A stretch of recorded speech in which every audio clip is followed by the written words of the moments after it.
चलिए पेट के इस प्रैक्टिस सेट को देखते हैं। और हम लोग पेट के कई सारे सेट्स लगा चुके हैं, ठीक है, 3-4 सेट्स लगा चुके हैं। तो चलो इसको भी देखते हैं फटाफट। ये क्वेश्चन कहा गया है कि x1 x2 x3 का औसत जो है वो 14 है, यानी x1 x2 x3 बटे 3, यही तो है औसत। वो कितना है? 14। अच्छा, मैं 3 का इसमें गुणा कर दूं तो हमारे पास x1 x2 x3 मिला के कितना आ जाए? 14 14 14 28 14 थई 42, ठीक है।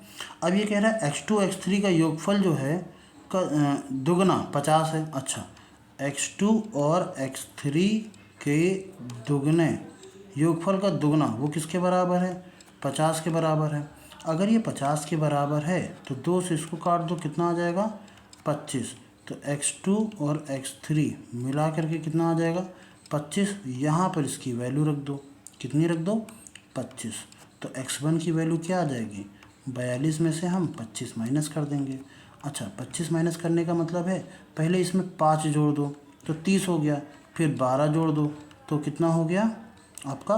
42। तो इन दोनों को जोड़ के देखो कितना आ रहा है? 17। तो 17 हमारा सही आंसर है, option number B 17। Clear? Sorry, अगला देखते हैं, हमको लगा अगला पलटाना पड़ेगा, ठीक है। अब क्वेश्चन नंबर 2 कह रहा है कि 720 मिठाइयाँ लाई गई हैं, ठीक है। बच्चों में बराबर इस प्रकार बांटी गई कि प्रत्येक बच्चे को मिली मिठाई बच्चों की कुल संख्या का 20% के बराबर है। तो बच्चे कितने हैं? हमने मान लिया बच्चे हैं x, और मिठाई कितनी मिली है हर एक को? वो मिली है x का ही कितना? 20%। यही तो कह रहा है ना, यही कह रहा है। परसेंटेज हटाया तो नीचे 2 जीरो लगा दिया, ठीक है। अब बच्चों को कुल टोटल मिठाई कितनी मिली है? 20%, वो भी बच्चों की संख्या का। टोटल मिठाई की संख्या अगर निकालेंगे तो x इंटू एक्स का 20%, ठीक है। ये हो गई मिठाई और ये हो गए बच्चे और ये हो गई टोटल मिठाई, ठीक। अब ये आ जाएगा कितना? 5। तो x का x से करेंगे x², 5 का जब इससे करेंगे तो आ जाएगा 3600। 3600 किसका होता है? 60 का होता है। यानी बच्चों की संख्या कितनी है? 60। बच्चों की संख्या कितनी है? 60। पर क्या हमसे बच्चों की संख्या पूछा गया है? नहीं, हमसे क्या पूछा गया है? मिठाई की संख्या कितनी है। तो 60 का 20% निकाल लीजिए, 6 दूनी 12। तो कितनी मिठाई आ जाएंगी?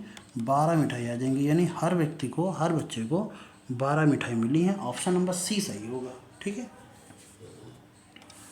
अब इस वाले को जैसे लिखा हुआ है, क्या अगला लिखा हुआ है? क्या क्वेश्चन नंबर 3 देखो, 625 इंटू 0.032 माइनस 2 इंटू 1.44 अपॉन में कितना? 1.6, ठीक। चलो इसको सॉल्व करते हैं। पॉइंट हटाएंगे तो नीचे आ जाएगा 1 2 3, ठीक। कलर चेंज कर लेते हैं थोड़ा सा, ठीक है। तो 25 से काट दें, 25 25 आम और 25 चौको 100 40, 5 8 40, 5 से इसको काट दिया, 5 5 25, 8 चौक 32, 4 पंचे 20, यानी ऊपर आ गया 20 माइनस। अब ये पॉइंट हटाया तो ऊपर 10, ये पॉइंट हटाया तो नीचे 100। मैं बिल्कुल बेसिक तरीके से समझा रहा हूँ, ठीक है। इससे नीचे कुछ नहीं हो सकता। इसकी बात करें तो ये आ जाएगा 80, ठीक। ये कितना आ जाएगा? 80। अब 8 से इसको हम डिवाइड करें तो ये 144 12 का होता है ना, 12 इंटू 12 बटे 8 इंटू 10, 4 दूनी 8, 4 3 12, 2 से काट दिया, 2 6 12, 6 3 18, 1.8 कितना आ गया?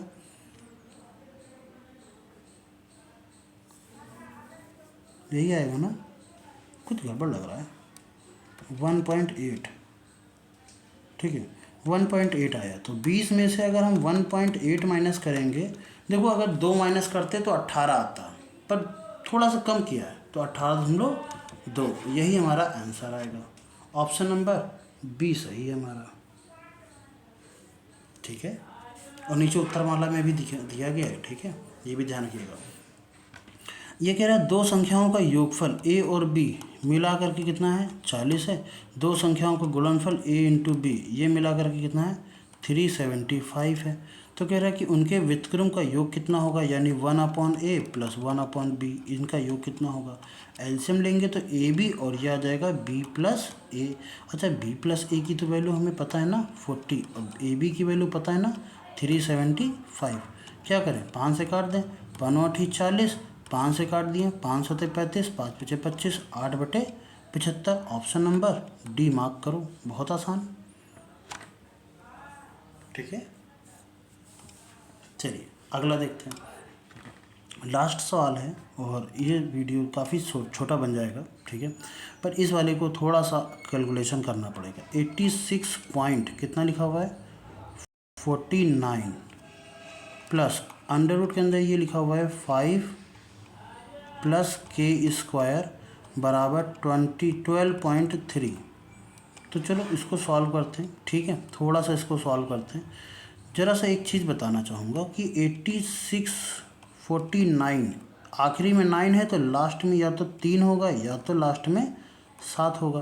पीछे की दो संख्या को हटा दो, ये आ जाएगा 9 का होता है 81। 86 के आसपास किसका स्क्वायर पड़ता है, 9 का पड़ता है 81। 10 का तो 1000 हो जाता है, सॉरी 100 हो जाता है, ठीक है। तो ये 97 होगा या 93 होगा। हम 95 का तो निकाल सकते हैं ना, 5 5 25 और 9 10 90। जब 95 का 90 25 है तो 97 का 86 थोड़े ना होगा, 93 का हो जाएगा। तो इसका वैल्यू कितनी आ जाएगी 9.3 प्लस अंडर रूट के अंदर कितना 5 प्लस के स्क्वायर बराबर 12.3। ये उधर जाएगा तो अंडर रूट के अंदर 5 प्लस के स्क्वायर इज इक्वल टू 12.3 में से 9.3 हमको क्या करना है, माइनस करना है। तो अंडर रूट के अंदर 5 प्लस के स्क्वायर इज इक्वल टू कितना आ जाएगा, ये 3 आ जाएगा, ठीक है ना। अब रूट हटाने के लिए हमको क्या करना पड़ेगा, स्क्वायर करना पड़ेगा। हमें स्क्वायर करना पड़ेगा तो हम स्क्वायर कर लेते हैं, कोई दिक्कत नहीं। तो ये आ जाएगा 5 प्लस के स्क्वायर और 3 का स्क्वायर जो करके होता कितना है 9। तो के स्क्वायर की वैल्यू कितनी हो जाएगी 9 माइनस 5। तो के स्क्वायर बराबर आ जाएगा 4। तो के की वैल्यू आ जाएगी 2। क्या आ जाएगी 2, प्लस माइनस 2 आएगी, ठीक है ना। आप प्लस माइनस 2 लगा सकते हो। तो प्लस माइनस 2 कहीं दिख रहा है, नहीं दिख रहा है, तो ये ऑप्शन नहीं है, ये नहीं है, वो भी नहीं है। हमारा ऑप्शन नंबर डी सही होगा, ठीक है ना। हमारा ऑप्शन कौन सा सही होगा, डी सही होगा, इनमें से कोई नहीं। तो आई होप सो इसमें से कोई दिक्कत नहीं होगी आपको इस पूरे सेट में। अगर कोई प्रॉब्लम या किसी तरीके की कोई भी चीज़ ऐसी समझ में जो कम आती है या नहीं आई है, आप कमेंट बॉक्स में डिस्कस कर सकते हो, ठीक है। और हाँ, मेरा उद्देश्य रहता है कि आपको तरीके से समझाऊँ, पूरा बेसिक से समझाऊँ, इसलिए पूरा मुझे लिखना पड़ता है, वरना आपको नहीं करना है इतना सारा। ये जितना रफली किया है ना, ये इतना नहीं करना है कि आपको ये कर रहे हैं, घटाक दिखा रहे हैं, 3 आ रहा है, फिर अगले बार में ये लिख रहे हैं, स्क्वायर कर रहे हैं। आपको डायरेक्टली यहाँ तक आ गया, इसका 93 माइनस करेंगे 3 का स्क्वायर 9 और 5 में से 9 जाएगा, कितना बचेगा 4 होता है 2 का, तो डायरेक्टली 2 ऐसे इस तरीके से आपको करना है। ये तो मुझे समझाना पड़ता है, जिसकी वजह से मुझे ज़्यादा लिख रहा है। और मैं क्या, कोई भी टीचर होता है आपको ज़्यादा लिख करके बताता है। रीज़न क्या है, क्योंकि आपको समझना है। बस समझ के आप अपने मेंटेलिटी का इस्तेमाल करके आप अपना जितना बुद्धिमानी लगा करके कि हाँ इतना हम कर सकते हैं, ऐसे इसको नॉर्मलाइज कर सकते हैं, इसको बहुत छोटा सा मिनिमम सब बना सकते हैं। ये आपकी बुद्धि के ऊपर है और आप उसको उतना बढ़िया करेंगे, ठीक है। तो अगर किसी तरीके की कोई डाउट है या मैंने किसी चीज़ को कैसे कर दिया, तो उसको आप कमेंट बॉक्स में कर सकते हैं। तब तक के मिलते हैं नेक्स्ट वीडियो में। जय हिंद।